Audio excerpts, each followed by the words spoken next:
जय हिंद दोस्तों, कैसे हैं आप सभी। मैं सूरज स्वागत करता हूं आप सभी का आपके अपने प्यारे यूट्यूब परिवार गुड टाइम क्लासेस में। कैसे हैं आप सभी और कैसे चल रही है आप सबकी पढ़ाई। उम्मीद है कि आप सब बहुत अच्छे होंगे और आपकी पढ़ाई भी बहुत ही अच्छी होगी।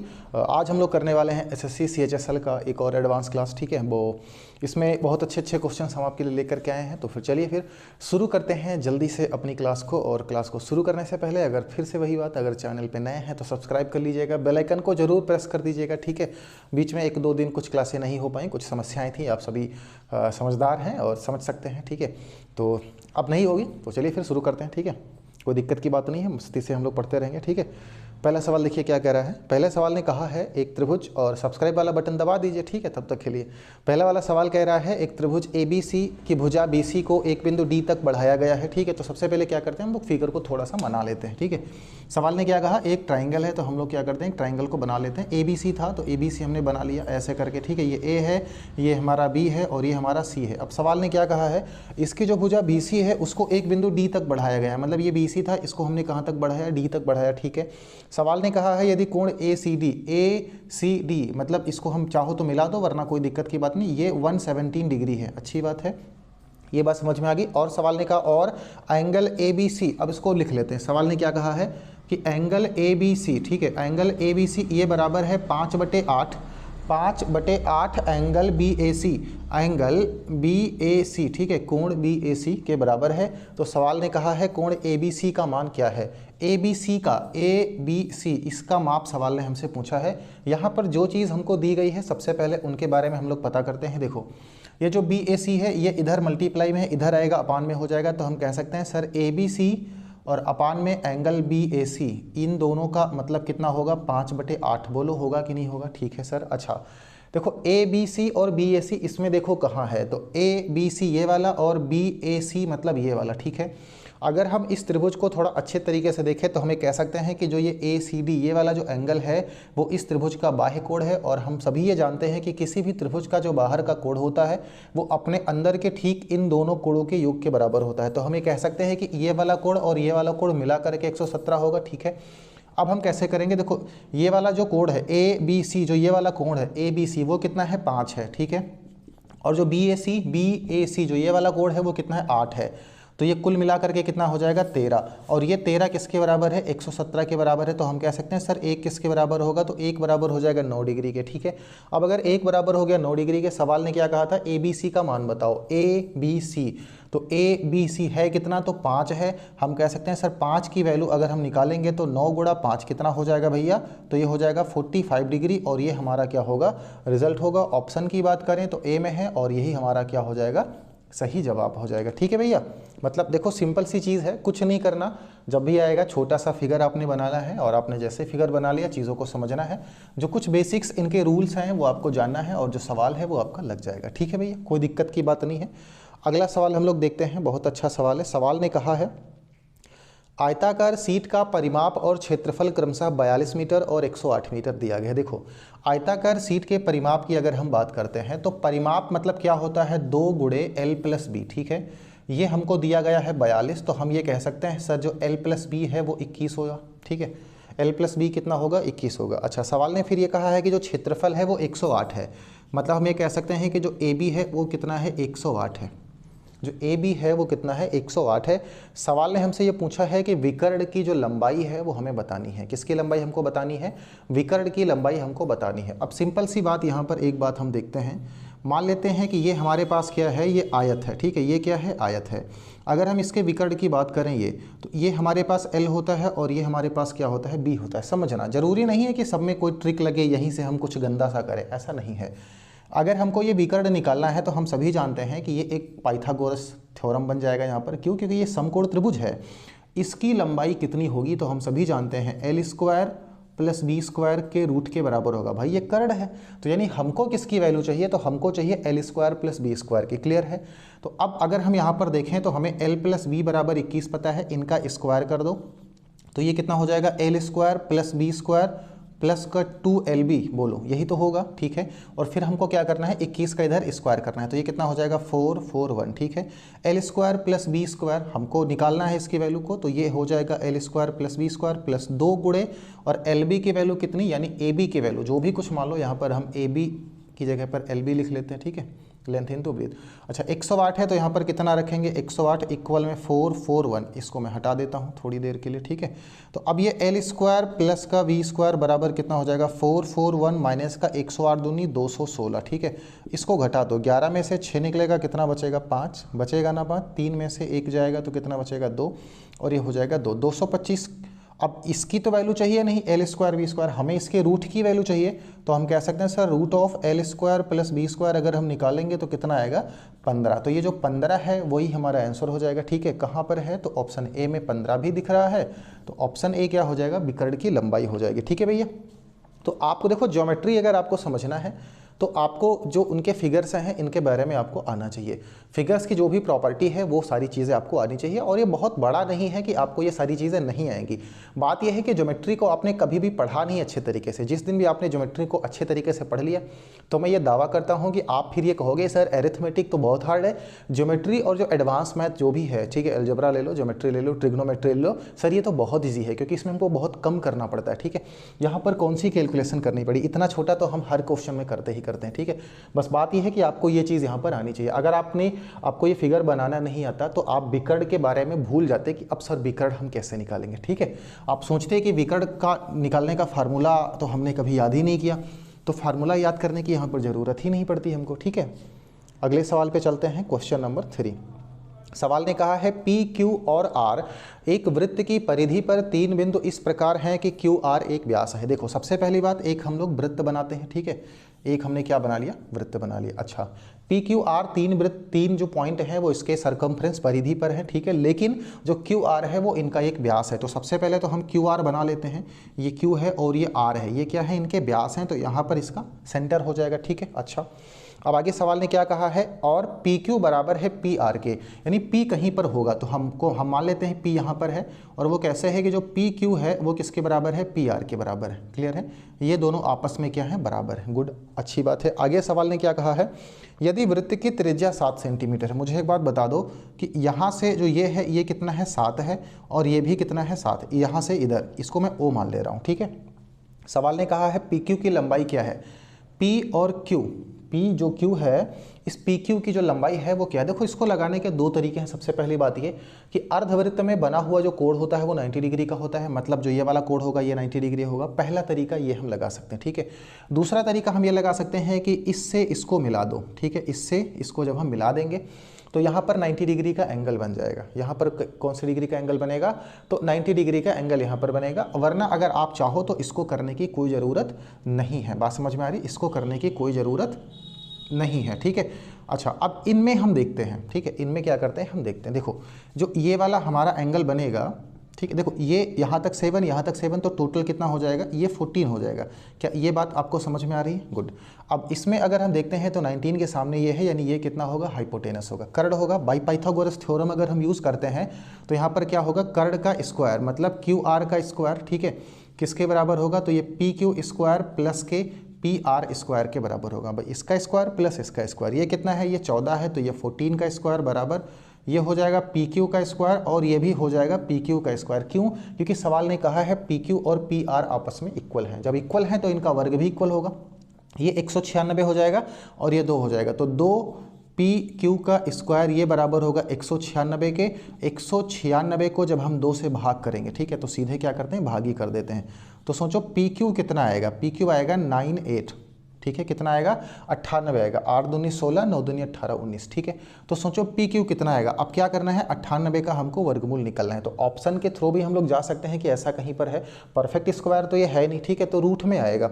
12 रूट तो हमको पहला ऑप्शन दिया गया है, तो ये तो हो नहीं सकता क्योंकि 12 बारे में 144 होता है, दूसरा 7 नहीं होगा, तीसरे की बात करें 7 सता 49 तियाँ नहीं हो सकता है, तो जो डी ऑप्शन है 7√2, 7 सता 49 दूना 98, जो ये है यही हमारा आंसर हो जाएगा। कहाँ पर है, तो डी में है, ठीक है, जो डी वाला है वो हमारा सही हो जाएगा, ठीक है भैया, कोई दिक्कत नहीं है ना, मतलब बढ़िया सा सवाल था, समझ गए। बस क्या है, आपको जो फिगर है वो आना चाहिए, और अच्छी बात यह है कि फिगर में सारी चीज़ें वो दे देता है हमको, बस हमें क्या है उसको रखना कैसे है, ये बात हमको थोड़ा सा वहाँ पर देखना होता है, ठीक है भैया। अगला सवाल क्वेश्चन नंबर 4, बहुत अच्छा सवाल है, मैं क्वेश्चन एक बार लिख लेता हूँ, उसके बाद में मैं आपको बताता हूँ कि इसको हम लोग कैसे करने वाले हैं। क्वेश्चन ने कहा है 2 cos स्क्वायर ए, ठीक है, 2 cos स्क्वायर ए प्लस का, ठीक है, प्लस का 4 प्लस का √3 और इनटू में हमको दिया गया है साइन ए और माइनस का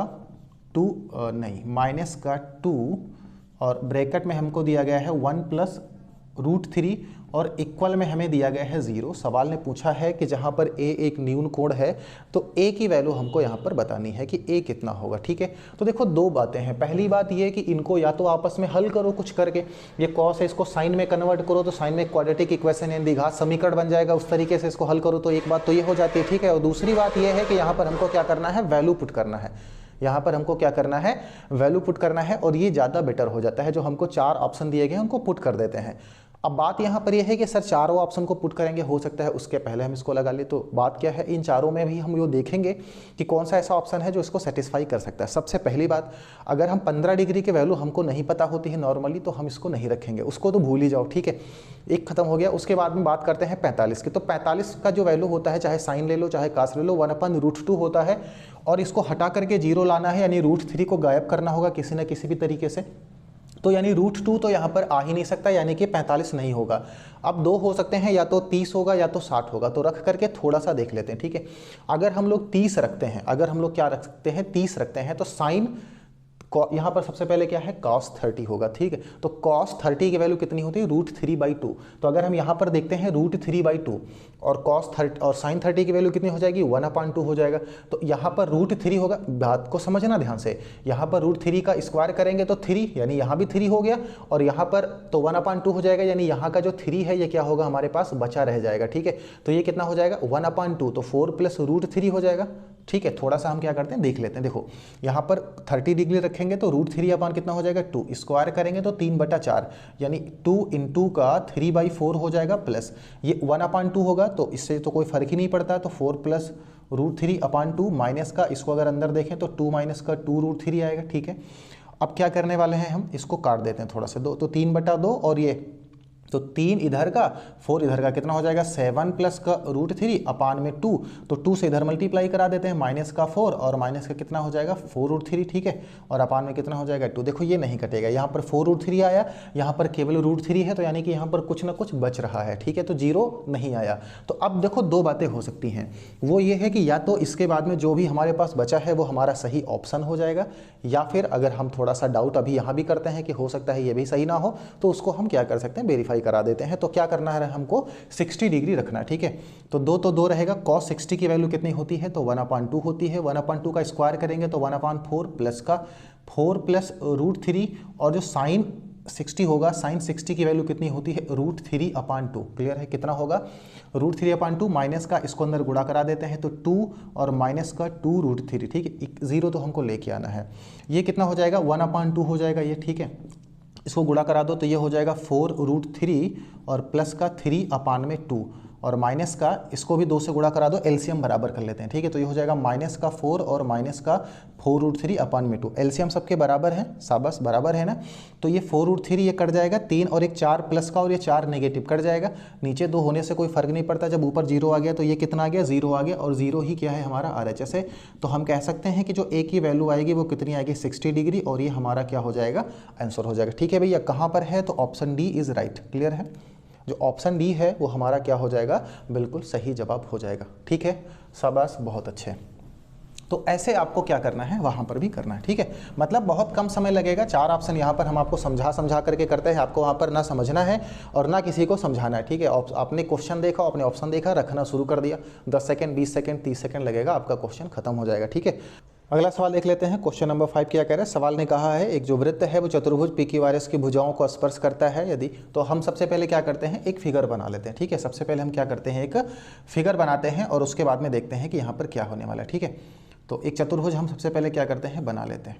तो ये चतुर्भुज हमारा बन गया, कैसा भी बना लो, कोई दिक्कत की बात नहीं है। ठीक है, अब ये जो सर्कल है वो क्या कर रहा है, इसको स्पर्श कर रहा है। ठीक है, इनके अंदर से इसको स्पर्श कर रहा है। ठीक है, सर्कल चतुर्भुज हमारा कौन सा है, PQRS, ऐसे हो गया।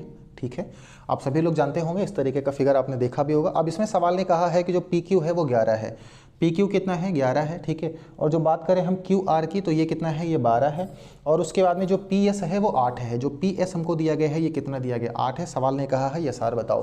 देखो इस तरीके का जब भी आपको मिलता है तो यहाँ पर हम एक चीज़ जानते हैं कि जो यहाँ से यहाँ की डिस्टेंस होती है वो यहाँ से यहाँ की डिस्टेंस बराबर होती है। ये वृत्त की स्पर्श रेखाएं होती हैं और वृत्त की दो स्पर्श रेखाएं किसी भी बाह्य बिंदु से अगर आती हैं तो वो आपस में क्या होती हैं, बराबर होती हैं। ठीक है, इसका एक प्रूफ होता है लेकिन वो प्रूफ हम आपको यहाँ पर अभी नहीं समझा रहे हैं। ठीक है, यहाँ पर हम आपको सीधा रूल बताते हैं। अगर ऐसा फिगर आपको कहीं भी दिखे, इनके अपोजिट साइड्स का जो इक्वल होता है वो इक्वल होता है। अपोजिट साइड्स का जो सम होता है वो आपस में क्या होता है, इक्वल होता है। मतलब हम ये कह सकते हैं कि सर पी क्यू प्लस का SR जो है वो बराबर होगा PS प्लस के QR के। ठीक है, तो ये PQ कितना है, ये 11 है, प्लस का ये कितना है SR, PS 8 है और ये कितना है, ये 12 है। तो 12 8 कितना हो जाएगा 20, 20 में से 11 निकल जाएगा तो जो SR है, SR हमारे पास कितना होगा 9। ठीक है, तो SR की जो वैल्यू है वो कितनी आ जाएगी, 9 सेंटीमीटर आ जाएगी। 9 कहाँ पर है, ऑप्शन ए में है, ए 9 सेंटीमीटर क्या हो जाएगा, हमारा सही रिजल्ट हो जाएगा। ठीक है, सिंपल सा क्वेश्चन है, प्रूफ जानने की आवश्यकता यहाँ पर नहीं है, वो तब आप जानोगे चूँकि हमने आपको पहले ही कहा है हम लोग क्या कर रहे हैं, पेपर को सॉल्व कर रहे हैं। ठीक है, तो बहुत अच्छा है। ठीक है, प्रूफ जब जानोगे तो फिर मतलब स्टार्ट से एकदम विधिवत तरीके से सबको जब पढ़ेंगे, ठीक है, तो वहाँ पर अब क्या करने वाले हैं, प्रूफ करने वाले हैं। और बहुत ही जल्दी आपके लिए यूपी पुलिस कांस्टेबल और UPSI के लिए, ठीक है, इन दोनों के लिए मिक्स मैथ की क्लास बहुत जल्द स्टार्ट होगी। उसमें हम लोग क्या करने वाले हैं, हम लोग 0 to हीरो लेवल पढ़ेंगे। और मैं ये बता रहा हूँ उसमें मैं अपने आप को पूरी तरीके से झोंक दूंगा। मतलब मैं ये कह सकता हूँ कि जितना भी मैंने अभी तक पढ़ा है, जितना भी मेरे पास है, मैं सब कुछ उसमें दे दूंगा आप लोगों को। और ये मेरा वादा है कि अगर आप में से कोई भी बच्चा उस क्लास को देखता है स्टार्ट से लेकर के और एंड तक, तो एंड तक आपका सिलेक्शन तो श्योर हो ही जाएगा। और सिलेक्शन होने के बाद भी आप मैथ इतना बढ़िया सीख जाओगे कि कल को आप भी पढ़ाना स्टार्ट कर दोगे। ठीक है, तो वो क्लास बिल्कुल भी मिस मत करिएगा, लेकिन उसके लिए थोड़ा सा भी टाइम लगेगा। पहले हम उसको स्टार्ट करने वाले हैं, तो कब से स्टार्ट करेंगे वो सारी चीज़ें आपको बता दी जाएंगी। ठीक है, उसके पहले आप SSC CHSL में अपना सिलेक्शन जरूर लें। तो अगला क्वेश्चन, क्वेश्चन नंबर 6, क्वेश्चन ने कहा है K -3/K = 5। देखो K माइनस का 3/K जो है वो कितना दिया गया है, 5 दिया गया है। इस तरीके का क्वेश्चन SSC हमसे पूछने लगा है, कोई दिक्कत की बात नहीं। सवाल ने हमसे पूछा है K² + 9/K² की वैल्यू बताओ, कोई दिक्कत की बात नहीं, इनका वर्ग कर दो, स्क्वायर कर दो।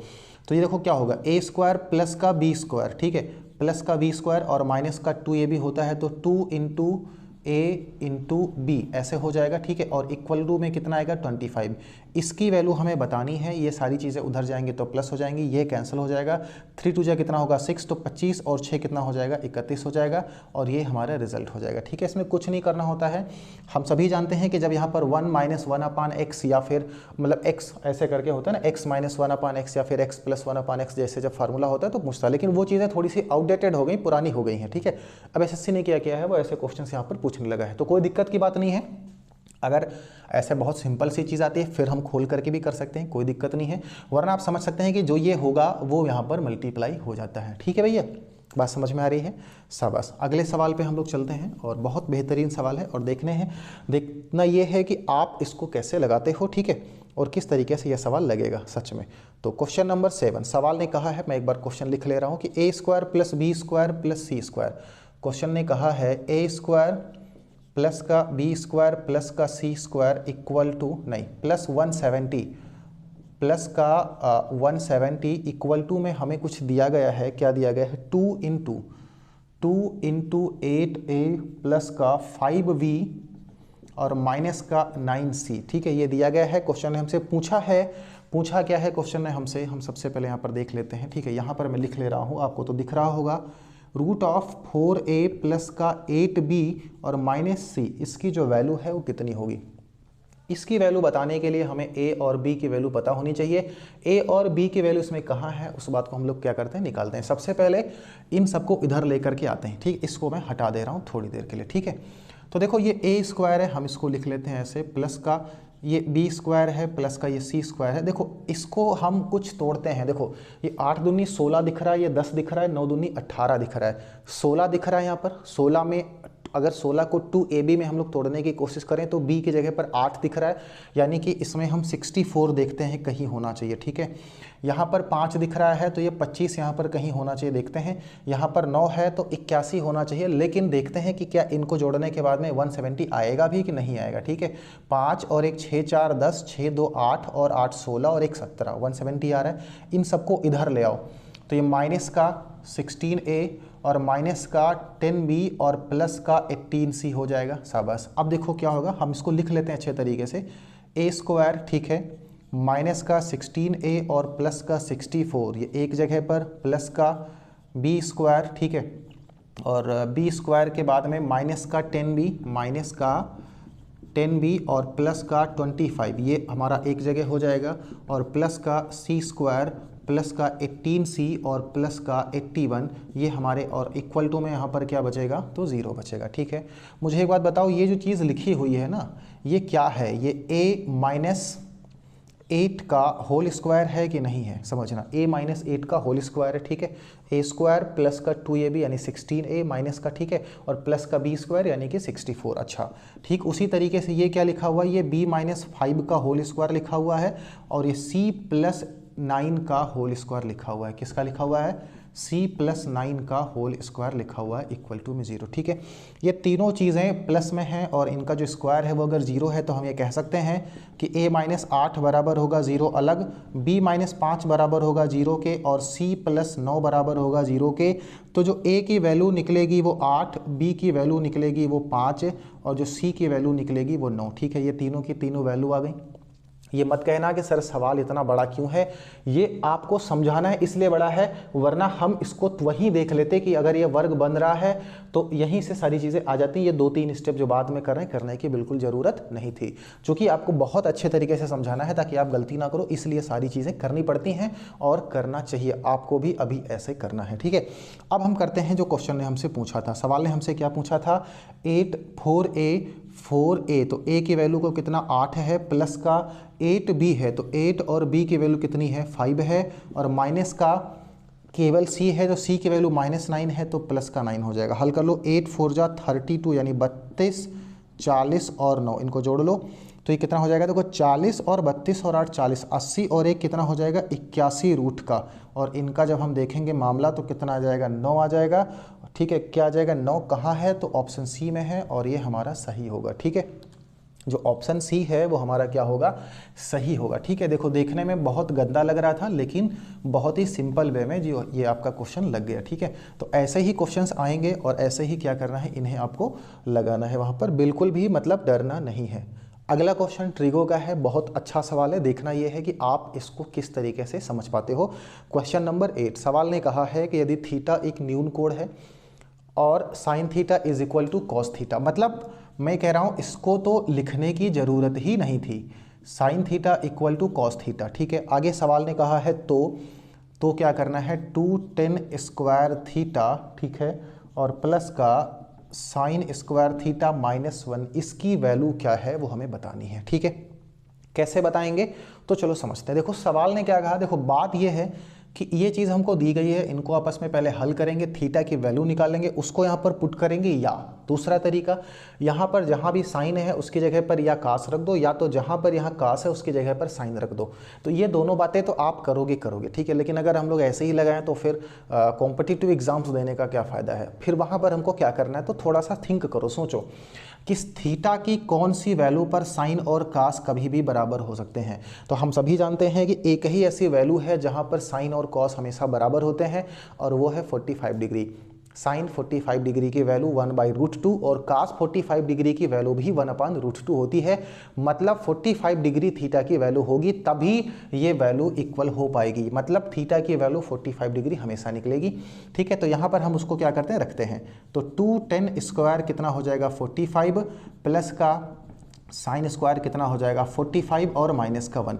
45 की वैल्यू 1 होती है, 1 को 2 से मल्टीप्लाई करेंगे 2, 45 की वैल्यू कितनी होती है 1/√2, स्क्वायर करेंगे तो कितना आएगा 1/2 माइनस का 1, 2 में से 1 निकलेगा, 1 बचेगा, तो 1 + 1/2, 1, अब ये 1 और आधा यानी 1.5 हो जाएगा। ठीक है, या 2 1 कम 2 और 1 3/2, हम 1.5 इसको ऐसे लिख सकते हैं, कोई दिक्कत की बात नहीं।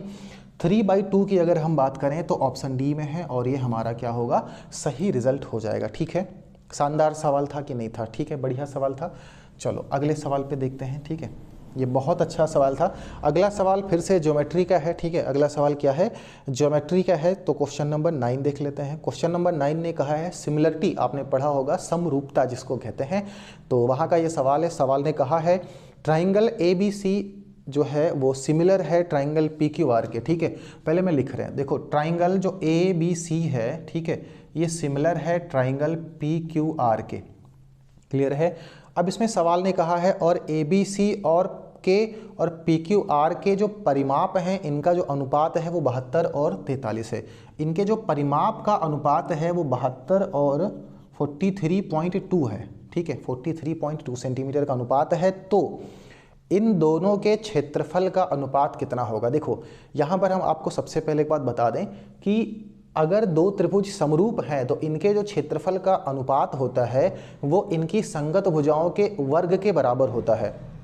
अब बात यह है कि यहाँ पर हमको साइड तो दी नहीं गई है, भुजाएं तो दी नहीं गई हैं, कोई दिक्कत की बात नहीं, इनके अनुपात तो दिए गए हैं, तो इनके अनुपात का जो वर्ग निकलेगा वही हमारे क्षेत्रफल का अनुपात हो जाएगा। तो हम ये कह सकते हैं कि area of A B C, ठीक है, area of A B C upon area of P Q जो आर होगा वो सबसे पहले इनको आपस में हल करते हैं थोड़ा सा, ठीक है। तो देखो क्या होगा, ये 72 है तो 720 लिख लूँ और यहाँ पर मैं क्या लिख लूँ 432, और इनका हम लोग क्या करेंगे स्क्वायर करेंगे। तो इनको सबसे पहले हल करते हैं, कैसे, 8 से कट जाएगा ये, ठीक है, 8 से कटेगा ये, तो 8 पंजे 40, हाँ, तो 8 नवा कितना हो जाएगा 72 90, और 8 पंजे 40 3 और 8 चौके 32, ठीक है। अब ये किससे कटेगा 18 तिया 54 और 18 पंजे 90, तो ये हमारे पास आ जाएगा 5/3 और इसका कितना पावर है 2 है।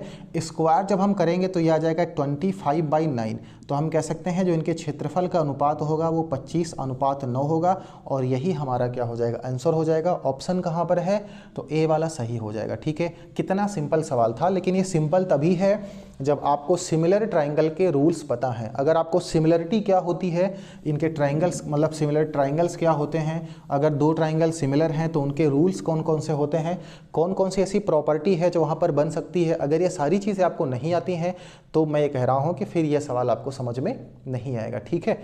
चलो कोई बात नहीं है, उम्मीद है कि आपको ये सारी चीज़ें आती होंगी। अगले क्वेश्चन पे हम लोग चलते हैं, क्वेश्चन नंबर 10। तो 10 नंबर सवाल ने क्या कहा है, ए बी केंद्र ओ वाले वृत्त का एक व्यास है, ठीक है। एक वृत्त है हमारे पास जिसका सेंटर ओ है, एक हमारे पास क्या है वृत्त है, और ए बी क्या है इसका एक व्यास है ए और बी, और इसका जो सेंटर है वो कितना है ओ है। आगे देखते हैं, आगे सवाल ने क्या कहा है, यदि सी वृत्त पर कोई बिंदु इस प्रकार है कि, चलो सी कैसा है, कोई बिंदु है और वो इस प्रकार है कि angle B A C is equal to 42 degree. Angle B A C, B A और सी कहीं इधर होगा, ठीक है, ऐसे मान लेते हैं हम सी होगा, और ये कितना है, ये हमें 42 डिग्री दिया गया है, अच्छी बात है। तो क्वेश्चन ने पूछा है तो कोण बी ओ सी का मान कितना है, बी ओ सी यानी ये वाला हमसे पूछ रहा है वो, ठीक है, ये वाला हमसे वो क्या कर रहा है पूछ रहा है, ठीक है। देखो इसको लगाने के 2-3 तरीके हैं, लेकिन मैं आपको वो तरीका बताता हूँ जो सबसे बेस्ट होगा और सबसे मस्त होगा, ठीक है। तो वो तरीका कौन सा हो सकता है, सिंपल सी बात यहाँ पर हम आपको बताते हैं। देखो जो ये वाला एंगल है वो इस ट्राइंगल का एक्सटीरियर यानी कि बाह्य कोण है, और अभी हमने सबसे पहले ही क्वेश्चन किया था, वहाँ पर हमने देखा था कि किसी भी त्रिभुज का जो बाह्य कोण होता है वो अपने अंदर के दो कोणों के योगफल के बराबर होता है। मतलब ये है कि अगर ये वाला कोण हमको पता चल जाए तो हम इस वाले एंगल को निकाल सकते हैं। अब यहाँ पर ये कह सकते हो कि सर वैसे तो हमें केवल यही एंगल निकालना था, एक ही, और आप कह रहे हो कि इसको निकालने के लिए उसको निकालें, क्यों ना डायरेक्टली हम इसको निकालें, तो इसको डायरेक्टली निकाल नहीं सकते हैं, ठीक है। अब हम करेंगे क्या, तो यहाँ पर बहुत सिंपल सी चीज़ है, आप देख सकते हो। मुझे एक बात बता दो कि जो यहाँ से लेकर के जो ये वाली लेंथ है वो क्या है, आर है यानी त्रिज्या है, और यहाँ से लेकर के जो ये वाली लेंथ है वो भी आर यानी त्रिज्या है। तो हमें कह सकते हैं सर हमारे पास जो त्रिभुज ए ओ सी है, ए ओ सी नाम का जो एक त्रिभुज है, इसकी दो भुजाएं बराबर हैं, और किसी भी त्रिभुज की अगर दो भुजाएं बराबर होती हैं तो उसके दो कोण बराबर होते हैं, ठीक है। कौन कौन से दो कोण बराबर होते हैं, तो जो दो भुजाएं बराबर होती हैं वही वाले दो कोण बराबर होते हैं। तो हम कह सकते हैं सर जो ये वाला एंगल है और जो ये वाला एंगल है ये आपस में बराबर होगा, ठीक है। अगर ये 42 का है तो ये कितना हो जाएगा, ये भी 42 का निकला। अब अगर ये 42 का, ये 42 का, तो हम कह सकते हैं सर एंगल जो बी ओ सी होगा वो कितना हो जाएगा, तो वो 42 + 42, इनको जोड़ो तो कितना आएगा 84 डिग्री आएगा, और ये हमारा क्या होगा रिजल्ट हो जाएगा। अब मुझे बताओ ये बात कि क्या इस सवाल को लगाने के लिए आपको कॉपी पेन अपने दिमाग को बहुत ज़्यादा लगाने की ज़रूरत थी, तो इसका आंसर क्या है, नहीं थी सर, ठीक है। बहुत अच्छा सवाल था, कोई दिक्कत नहीं थी, ठीक है, बहुत सिंपल चीज़ है। लेकिन क्या है, देखो ज्योमेट्री हमको हार्ड इसीलिए लगती है ना कि जब सवाल हमारे सामने आता है तो हमारा दिमाग इस बात को क्लिक ही नहीं कर पाता कि दरअसल यहाँ पर हम शुरुआत करें तो कहाँ से करें, ठीक है। वही चीज़ आपको समझनी है और हम लोग इन सभी प्रैक्टिस सेट में इतने सारे क्वेश्चंस कर चुके होंगे। देखो आपने देखा होगा कि इन 10 क्वेश्चंस में मैंने कितने सारे आपको ज्योमेट्री के क्वेश्चंस कराए हैं। ज्योमेट्री बहुत हार्ड है। एक लड़के ने कहा था सर ज्योमेट्री पढ़ाइए, तो चूंकि हम लोग केवल ज्योमेट्री नहीं पढ़ सकते हैं, मैंने आपसे कहा था कि हम लोग प्रीवियस ईयर में जितने भी पेपर में जो भी एडवांस का पोर्सन है उसको हम लोग कर रहे हैं। तो मैं कोशिश कर रहा हूँ कि ज्योमेट्री के जितने सारे क्वेश्चन हैं उसको ले लूँ। जो ईजी वाले क्वेश्चन हैं उसको मैं इसकी भी कर दे रहा हूँ, ठीक है, उसको मैं छोड़ भी दे रहा हूँ। मुझे उम्मीद है कि वो सारे आपको आते होंगे, इसलिए मैं ज्योमेट्री के क्वेश्चन ज़्यादा ले रहा हूँ। ट्रिग्नों के भी हैं, अच्छे वाले जो सवाल हैं वो हैं यहाँ पर, कोई दिक्कत की बात नहीं है, ठीक है। तो उम्मीद है कि सारे क्वेश्चन, सारे कॉन्सेप्ट आपको समझ में आ जाएंगे। बस आपको क्या करना है, आपको बने रहना है। जितना भी मैं आपको पढ़ा रहा हूँ, अगर आपने इसके पहले कभी भी पढ़ा है थोड़ा बहुत भी, तो अब मैं जितना भी आपको पढ़ा रहा हूँ इसको अगर आप नहीं भूलते हैं, ठीक है, तो इसके बाद में फिर आपको कभी भी पढ़ने की ज़रूरत नहीं पड़ेगी। एसएससी सीएचएसएल का जो मैथ है वो आपका क्वालिफाई हो जाएगा, ठीक है, इसमें कोई दिक्कत की बात नहीं है। तो अब हम लोग क्या करेंगे, 10-10 क्वेश्चंस को ही करते रहेंगे कंटिन्यू करके, ठीक है। तो 10 क्वेश्चन हमारे हो गए हैं, तो आज की क्लास को हम यहाँ पर क्या करेंगे, एंड करेंगे, ठीक है। मिलेंगे कल की क्लास में 10 क्वेश्चन के साथ में, वहाँ पर भी बेहतरीन प्रश्नों के साथ में, ठीक है। बहुत अच्छे तरीके के वहाँ भी क्वेश्चन होंगे और उनको जो लगाने का तरीका होगा वो तो एकदम मस्त होगा ही। तब तक के लिए अपना ख्याल रखिए, अपने परिवार वालों का ख्याल रखिए, बहुत अच्छे तरीके से पढ़ाई करिए। ये सोचिए कि 2023 मतलब आपको सिलेक्शन लेना है तो लेना है, कितनी भी मेहनत करनी पड़े। 22 कैसा गया, पढ़े या नहीं पढ़े, सब भूल जाओ। 2023 में आपको पढ़ना है, अच्छी मेहनत करनी है, एकदम बहुत अच्छी वाली मेहनत करनी, ठीक है। तो मिलते हैं फिर अगली क्लास में, तब तक के लिए अगर चैनल पर नए हैं तो सब्सक्राइब कर लीजिएगा, बेल आइकन को प्रेस कर दीजिएगा।